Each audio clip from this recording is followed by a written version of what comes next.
6 anecdotes sur les combattants de l'UFC, je parie que la dernière va te surprendre.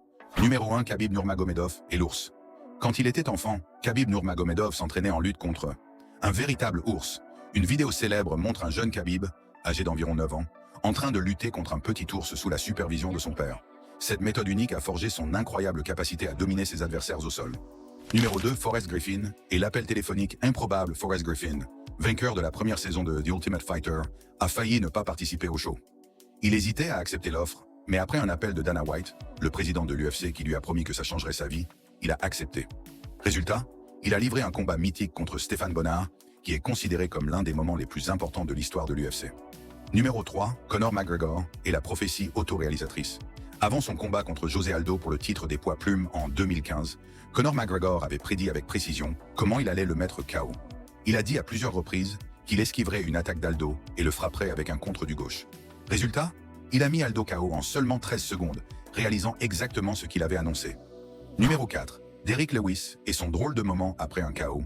Après son KO légendaire contre Alexander Volkov en 2018, Derrick Lewis a retiré son short immédiatement après le combat. Interrogé par Joe Rogan sur la raison, il a simplement répondu « Parce que mes bas étaient en feu ». Cette réplique est devenue virale et a même inspiré un mème culte dans le monde du MMA. Numéro 5, Max Holloway et son entraînement en plein combat.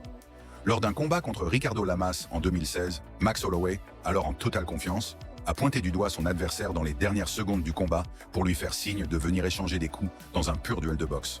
Plus tard, en 2021, il a poussé l'audace encore plus loin contre Calvin Kattar.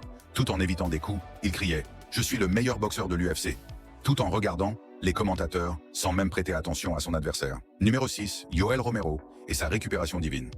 Lors de son combat contre Tim Kennedy en 2014, Yoel Romero a bénéficié d'un des moments les plus controversés de l'histoire.